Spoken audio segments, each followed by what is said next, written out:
Okay, let's go.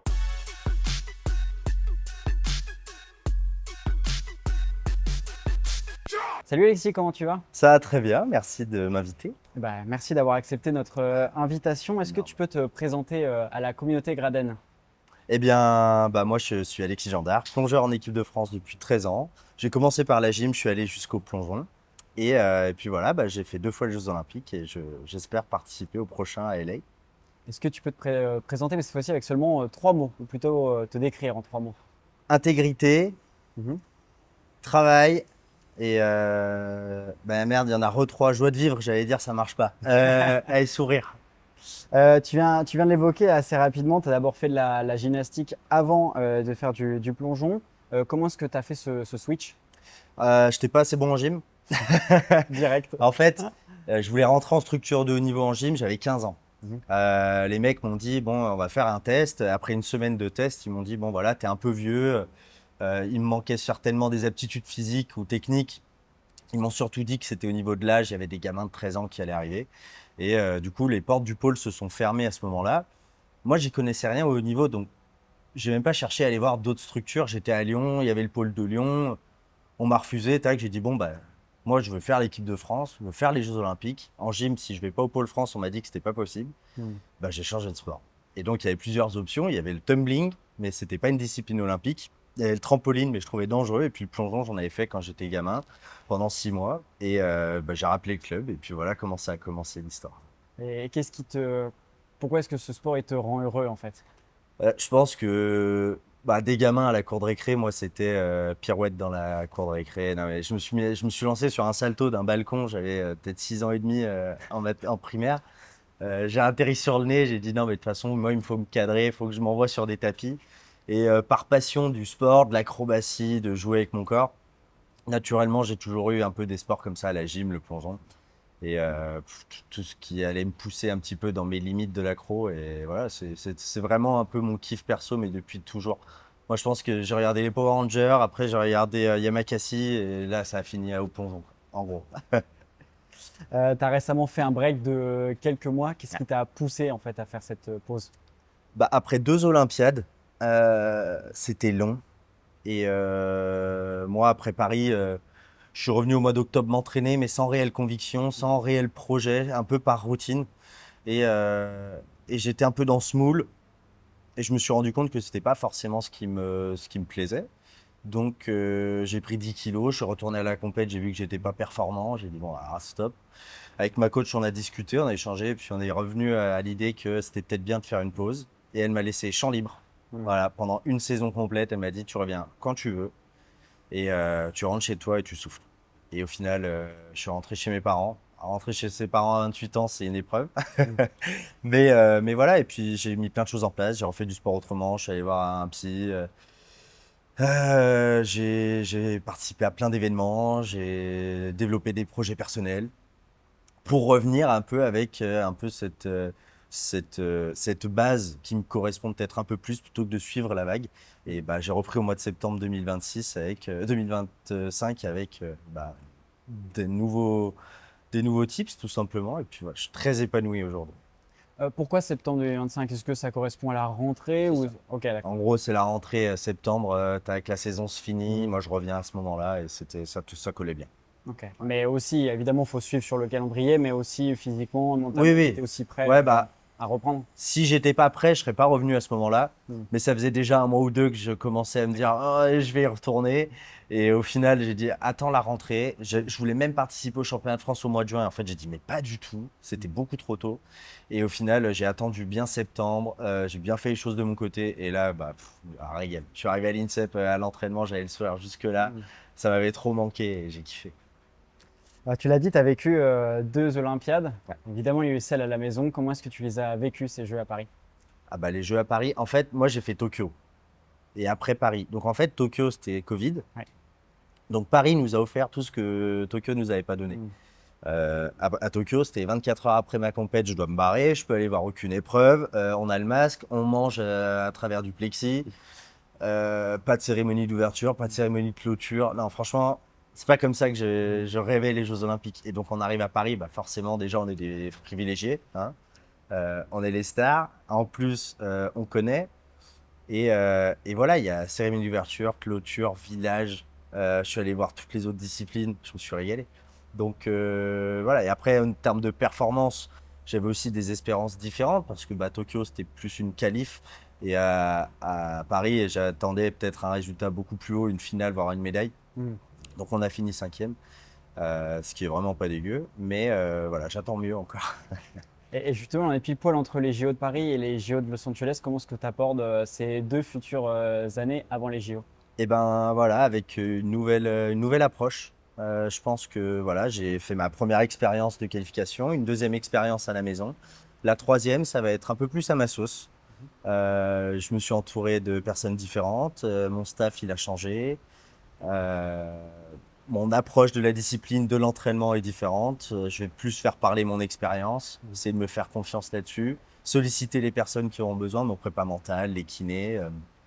Et, euh, et puis voilà, tout le background que j'ai pu avoir, j'espère qu'il me servira pour la course au jeu de Los Angeles, là.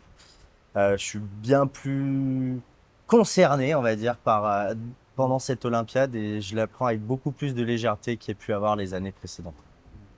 Bon, on a envie de parler un peu de l'aspect émotionnel de ton sport, mais quand on est au bout de la planche, quand on s'apprête à sauter, là, tu as fait ton dernier saut de préparation, à quoi tu penses à ce moment-là? J'ai posé le cerveau avant de monter parce que faut plus penser à ce moment-là. Faut laisser parler un petit peu, réciter sa leçon, j'ai envie de te dire.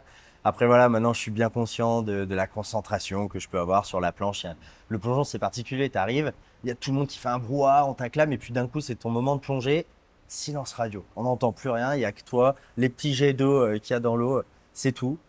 Et il y a un grand vide à ce moment-là. Et moi, là, c'est le moment où j'arrive vraiment à recruter. J'arrive pas à le faire à l'entraînement, mais à recruter toute l'énergie, toute la concentration pour un plongeon. Et en compétition, quand il y a ce silence-là, je pense que c'est là que je m'exprime le mieux. Moi, je suis le meilleur à ce moment-là, de ce que je suis capable de donner, en tout cas. Bon, alors évidemment, on a parlé des JO de Paris, il y avait un bruit de fou au moment où vous vous apprêtiez à sauter. Mais de manière générale, justement, c'était assez exceptionnel. Qu'est-ce que tu penses en fait de la visibilité, tout simplement, du plongeon? Parce que On là, a du eu, coup, à Paris, c'était évidemment ça le comble. ouais, ouais. Puis avant les Jeux, on a eu un gros coup médiatique sur le plongeon à la cérémonie d'inauguration de la piscine. Donc forcément, Oui. en fait, là, la France a pu regarder un peu plus le plongeon, j'imagine. Et qu'est-ce qui s'est passé? C'est un sport peu médiatisé, à juste titre, hein. Je veux dire, moi, je me pose devant le plongeon, je regarde 5 minutes, je comprends pas. S'il y a des éclaboussures ou pas, d'accord, mais en fait, les règles, si on le connaît pas et on comprend pas pourquoi on a 7, 7,5. Donc moi, c'était l'occasion pour moi d'avoir une fenêtre de tir pour un peu expliquer ce que c'était que la discipline, peut-être nous orienter les gens qui pouvaient potentiellement nous suivre sur des résultats d'autres compétitions hors Jeux Olympiques.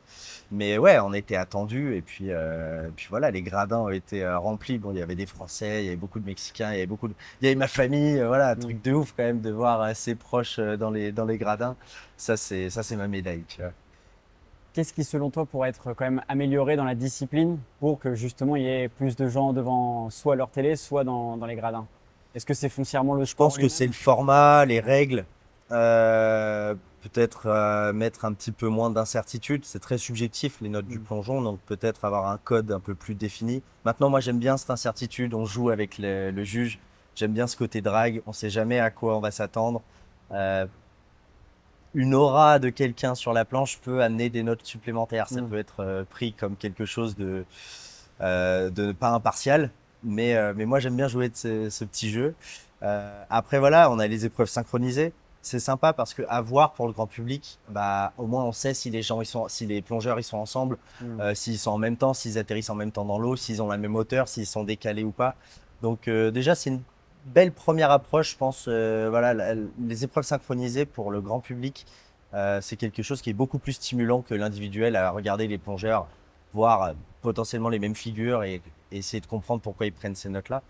Après, voilà, je pense que c'est aux athlètes d'essayer d'expliquer pourquoi on va prendre ces notes, pourquoi cet athlète va être mis en avant par rapport à ses précédents résultats, tout ça. Je pense qu'il y a des messages à faire passer et c'est comme ça qu'on pourra peut-être faire évoluer la médiatisation de mon sport.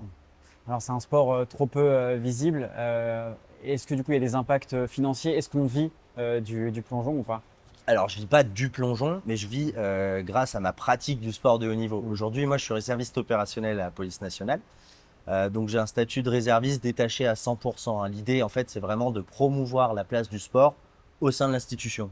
Moi, je dois m'entraîner et performer pour la boîte, finalement. Mm. Après, voilà, j'ai des opérations j'ai des vacations. J'en ai 25 par an. Sur des opérations de communication, sur des opérations de recrutement, sur intégrer un commissariat pendant une semaine. Et voilà, tout ça va faire que j'ai déjà un premier pas dans le métier de policier et je peux pratiquer mon sport à côté. Et donc, je suis rémunéré grâce à ça. Mm. Après, les autres rémunérations que je peux avoir à côté, ça va être plus des démarchages personnels. Moi, j'ai pas d'agent à titre personnel, donc j'essaye de gérer un petit peu mon business tout seul. Mais si je dois intervenir pour parler de mon parcours, si ça peut intéresser des gens, j'essaye de me vendre, en fait, tout simplement. Et je pense qu'aujourd'hui, on a les outils pour, que ce soit les réseaux sociaux, LinkedIn, voilà, la prise de parole en public, tout ça. Je pense que ça peut faire qu'un athlète, il peut émerger autrement que par ses résultats. Surtout qu'aujourd'hui, le résultat, je ne veux pas dire qu'il est secondaire, mais c'est pas ce qu'on attend d'un athlète, c'est aussi sa capacité à être bon et sa capacité à voilà, pouvoir promouvoir ce qu'il est et sa discipline. Ça a été une évidence pour toi, justement, cette double casquette à la police? Pas forcément une évidence, mais c'est vrai que j'ai toujours cherché à intégrer un corps comme celui-là. Moi, j'ai postulé à l'Armée des Champions, ça n'avait pas abouti. Au final, quand la police m'a envoyé un mail et m'a proposé, enfin un mail, non, je ne sais même plus comment c'est fait, mais on m'a proposé un entretien d'embauche en fait. Et j'ai dit, bah oui, oui, oui, logiquement, c'est des valeurs qui me correspondent, c'est un message que je veux faire passer et forcément, pour moi, c'était important et ça avait du sens. Surtout, ça avait du sens. Important d'avoir du sens dans ce qu'on fait. Bon, tu l'as évoqué tout à l'heure lors de l'inauguration de la piscine de Saint-Denis. Il y a eu cet épisode où tu voilà, tombes du plongeoir face au président, mais tu en rigoles beaucoup là encore. Euh, Tu as l'air d'avoir beaucoup quand même d'autodérision. Comment est-ce qu'on construit ça? Comment on construit ça? Ouais. Je pense que ça s'invente pas. Moi, c'est l'éducation que j'ai eue, hein. J'ai une famille des connards qui en s'est toujours pris en vidéo en train de faire les idiots. Mm. C'est un peu inné, j'ai envie de te dire. J'ai pas réfléchi à ce moment-là quand ça m'est tombé dessus. De toute façon, j'ai pas eu le choix. Et je suis tombé, je suis tombé. Mm. Non, c'est surtout que j'ai été éduqué à la bêtise. On m'a tout de suite le mot autodérision m'a été plancardé dessus. Alors c'est vrai, mais quand j'ai fait tout ça, c'était pas pour dédramatiser la situation. Mm. Enfin si, j'ai dédramatisé la situation parce que ma mère a cru que j'étais blessé et que j'allais pas faire les JO. Ah oui. Et elle me voyait en boucle à la télé. Je dis, waouh, je vais la prévenir quand même et je vais mettre un haut là. Vous inquiétez pas, tout va bien. Et donc en fait, je fais une story et là, ça part de là. Moi, je me suis auto foutu de moi parce qu'en vrai, bah, il y a que ça à faire. Et au final, ça a surtout fait une super promo pour le plongeon. Sûr. Et moi, ça m'a apporté un capital sympathie et une visibilité que j'aurais jamais eu, quand bien même j'aurais fait peut-être une médaille olympique. Mm. Donc voilà, j'ai saisi l'opportunité qui s'est présentée devant moi, mais le but c'était pas de m'enfermer dans ce rôle du mec qui s'est viandé devant le monde entier, mais plutôt de focaliser un petit peu, de mettre un accent sur qu'est-ce que c'est que mon sport, Mm. qu'est-ce qu'on prépare. Il y a les Jeux dans 3 mois. Regardez-nous quoi. Mm. Et puis ça a commencé comme ça. Mais moi j'ai aimé ce moment-là. Et puis j'étais prêt à recevoir, je pense, toute cette vague médiatique. Et ça aurait pas été le cas de tout le monde, j'imagine. Mm. Mais moi j'étais prêt. Après, est-ce qu'il y a eu quand même des moments plus difficiles pour accepter? Tu l'as dit, il y a eu des moments aussi compliqués. Ouais, Dernièrement, ouais. Alors, à titre perso, pas trop, mais pour mon entourage. Mm. La famille, en fait, est très touchée parce qu'on parle que de ça. On nous identifie qu'à ça. On nous voit à la télé tout le temps. En fait, c'est surtout pour les parents. Les parents, en fait, ils sont pas habitués aux médias, ils sont pas habitués aux vagues de buzz. Donc quand ça leur tombe dans le nez, qu'ils nous voient en boucle à la télé, qu'on les évoque tout le temps, en fait, c'est waouh, c'est une charge très très lourde et ils sont inquiets en fait pour moi, à se dire comment il va gérer ça, machin. J'ai été bien entouré, j'ai été bien accompagné. Moi, j'ai pris quelqu'un à ce moment-là qui gérait toutes mes demandes parce que bah, quand on veut avoir le numéro de quelqu'un qu'on veut interviewer, on l'invite. Mais non, je pense que c'est surtout pour mon entourage, ça a été pas forcément évident. Et moi, en fait, j'avais tellement la course au jeu, j'étais focus que j'ai traité l'information. Mm. Je me suis pas laissé submerger parce que j'avais quand même l'objectif de performance derrière. Bon, joie de vivre, sourire, même autodérision. Est-ce que tu as quand même un mantra dans ta vie ou... Qu'est-ce que tu veux dire par Un mantra, comment dirais-je, c'est un peu une sorte de une phrase symbole. J'ai un pote, une fois, il m'a dit une phrase. En fait, on apprenait à se connaître. Il m'a dit, qu'est-ce que tu fais Je lui ai dit, qu'est-ce que tu fais dans la vie? Il m'a dit, bah, je vis.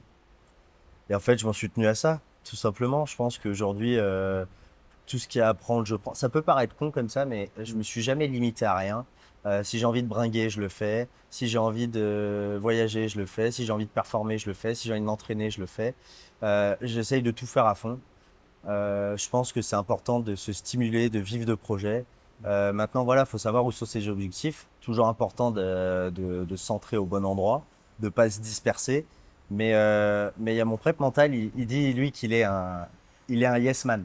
Il dit oui à tout. Bah, je suis presque dans ça, mais moi, j'aime bien le challenge et moi, je suis plus un challenger. Et si j'ai l'opportunité de pouvoir faire quelque chose, je fonce dedans, tout simplement. En parlant de challenge, qu'est-ce qu'on peut te souhaiter pour la suite? Bah là, on a les championnats d'Europe première semaine d'août à Paris. Donc déjà, venez nombreux. Et puis voilà, aller choper des titres et de la breloque, hein. Performance, performance. Et puis voilà, encore, garder le sourire toujours. Merci beaucoup, Mais Alexis, je t'en prie, pour merci ce à très toi. beau témoignage et merci d'avoir accepté notre invitation.